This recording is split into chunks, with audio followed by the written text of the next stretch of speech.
اور ہمارا بولنا بھی شریعت کے خلاف گناہ ہے، ہمارا دیکھنا بھی شریعت کے خلاف ہے۔ قرآن کہتا ہے نظریں جھکا کر چلو، نظروں کو زمین پر رکھ کر چلو۔ آج ہم کس طرح چلتے ہیں ہر ایک کو پتہ ہے، معاشرے کی صورتحال سب جانتے ہیں۔ میرے مسلمان بھائیوں، میں اس انسان کی بات کر رہا ہوں، اس شخص کی بات کر رہا ہوں جن کا نہ بولنا گناہ، نہ سننا گناہ، نہ ان کا قدم اٹھنا گناہ کی طرف۔ امام اعظم ابو حنیفہ رحمہ اللہ تعالیٰ کے بارے میں ایک واقعہ میں لکھا ہے، ساری رات اس آیت کو تلاوت کرتے رہے، وَامْتَازُوا الْيَوْمَ أَيُّهَا الْمُجْرِمُونَ۔ اور جن کی فقہ پر آج ہم عمل کرتے ہیں اور جن کی لکھی ہوئی فقہ کو اللہ نے اتنی مقبولیت عطا کی، قیامت تک اس کی حفاظت ہو رہی ہے۔ سارے انسان قیامت تک آنے والے سارے مسلمان اسی فقہ پر چلتے رہیں گے جو فقہ حنفی ہے، فقہ حنفی کو ماننے والے اسی پر چلتے رہیں گے۔ اور امام اعظم ابو حنیفہ رحمہ اللہ تعالی یہ کہہ رہے ہیں، یہ فرما رہے ہیں، مولا اگر اس دن میرا شمار مجرم میں ہو گیا، گناہ گاروں میں ہو گیا، تو میں کہاں جاؤں گا؟ دیکھو، اور جنہیں تابعی ہونے کا شرف بھی ہے، میرے محبوب صلی اللہ علیہ وسلم کے ارشاد مبارک کے مطابق وہ زمانہ بھی ملا ہوا ہے جس کو میرے محبوب نے بہترین زمانہ ارشاد فرمایا ہے، خیر القرون ثم الذین یلونہم ثم الذین یلونہم۔ تابعین کا زمانہ بہترین زمانہ میرے محبوب نے ارشاد فرمایا۔ اس زمانے کا مجتہد یہ کہہ رہا ہے، یہ فرما رہا ہے کہ میدان معاشر میں کیا ہوگا اگر اللہ کے حضور میں مجرم کی حیثیت سے پیش ہویا تو پھر میرا کیا بنے گا؟ آج 14ویں صدی کے مسلمانوں، میرے مسلمان بھائیوں، آج اس معاشرے میں ہر طرف بے دینی ہی بے دینی ہے، ہر طرف شریعت کے خلاف ہی کام ہو رہا ہے، پھر ہمارا کیا ہوگا میدان معاشر میں؟ اس بات سے ڈر جا کہ وَأَمَّا مَنْ خَافَ مَقَامَ رَبِّهِ، اللہ کے سامنے حساب کے لیے، اللہ کے سامنے نامہ اعمال کے حساب کے لیے پیش ہونے سے ڈر جانا۔ جب اللہ کا خوف دل میں پیدا ہو جائے گا تو پھر گناہ نہیں ہوگا، اسباب ہوں گے تب بھی نہیں ہوگا۔ جب اللہ کا خوف دل میں آ گیا، سیدنا فاروق اعظم رضی اللہ تعالیٰ عنہ، خلافت کا دور ہے، حکومت کا دور ہے، وہ فاروق اعظم رضی اللہ تعالیٰ عنہ تھے حکمران، آج کل کے حکمرانوں کی طرح نہیں۔ آج کل والے تو نشے میں بے ہوش ہوتے ہیں، اپنی جان کی فکر نہیں ہوتی، پتہ نہیں ہوتا کہاں پڑی ہے، کیا نہیں ہے۔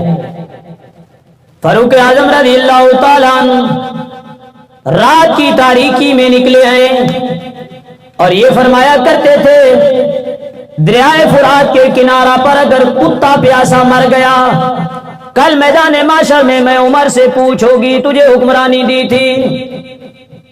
رات کی تاریکیوں میں مدینے کی گلیوں میں چکر لگا رہے ہیں، اس بات کو معلوم کرنے کے لیے کہ کہیں کوئی بھوکا نہ سو گیا ہو، کسی کے بچے بھوک کی وجہ سے رو نہ رہے ہوں، بلبلا نہ رہے ہوں، کوئی چھت کے بغیر سو رہا ہو، اس کے پاس چھت نہ ہو، مشکل میں ہو، تکلیف میں ہو۔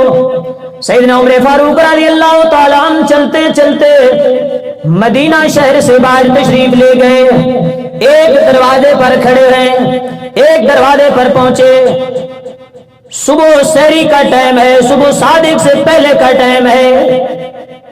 دروازے پر پہنچ کر اندر سے کچھ گفتگو کی آواز آ رہی ہے، ٹھہر گئے، کچھ بات ہو رہی ہے، کچھ کلام ہو رہی ہے، سننے کے لیے ٹھہر گئے۔ دو ہی انسان اس گھر میں موجود ہیں جو دونوں ہی عورتیں ہیں، ایک ماں ہے ایک بیٹی ہے۔ ماں کہتی ہے بیٹی آج ہمارے جو گھر کا گزارا ہے وہ بکریوں کے دودھ پر ہے. ہم اس دودھ کو بیچ کر گھر کا گزارا سرکٹ چلاتی ہیں, اخراجات پورے ہوتے ہیں. آج ہمارا چرواہا بکریوں کو اس طرف لے گیا جہاں چارہ نہیں تھا, گھاس نہیں تھا, بھوکی آئی تھی کل شام کو, صبح دودھ کم دیا ہے.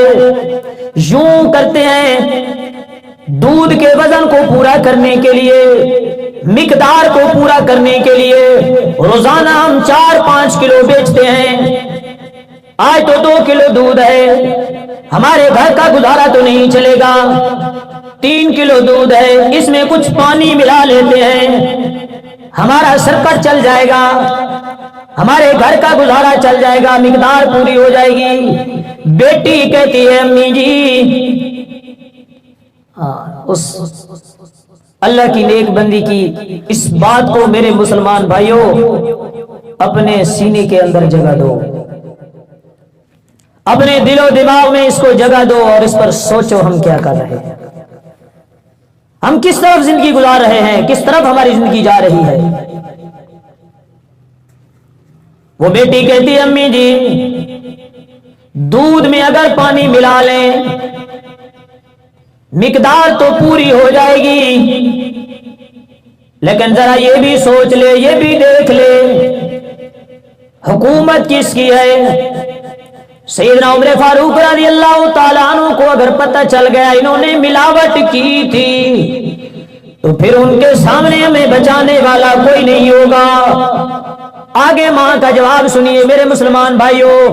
وہ ماں کہتی ہے میری بیٹی آج حکمران اپنے نرم گرم بستروں پر سوئے ہوئے ہوں گے, عمر فاروق رضی اللہ تعالیٰ عنہ کو کون بتائے گا, یہاں میں اور آپ ہیں اور تیسرا کوئی نہیں. تو وہ بیٹی کہتی امی جی ٹھیک ہے میں یہ بات مان لیتی ہوں, ٹھیک ہے میں آپ کی اس بات کو تسلیم کر لیتی ہوں. سیدنا عمر فاروق رضی اللہ تعالیٰ عنہ تو اپنے وزیر اعظم ہاؤس میں, صدر ہاؤس میں, خلیفۃ المسلمین کے بنگلہ میں آرام فرما رہے ہوں گے,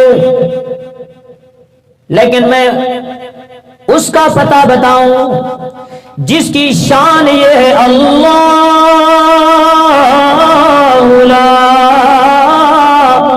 الہ الا هو الحی القیوم لا تأخذه سنة ولا نوم.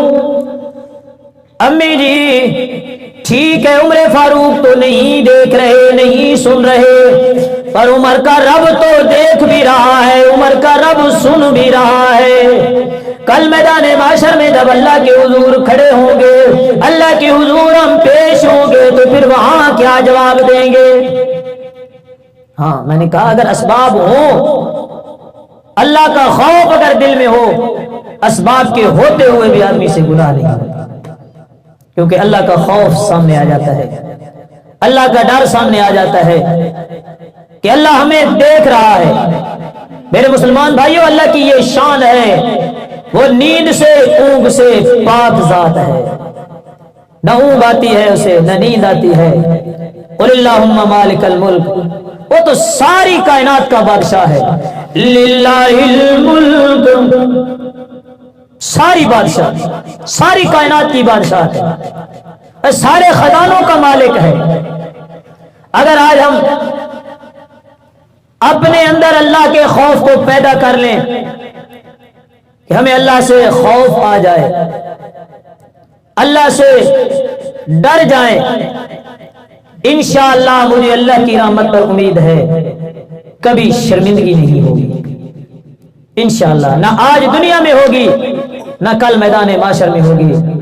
دعا ہے کہ اللہ رب العزت مجھے آپ کو قرآن کریم کی تعلیم سیکھنے سکھانے کے ساتھ ساتھ اس پر عمل کی بھی توفیق عطا فرمائے.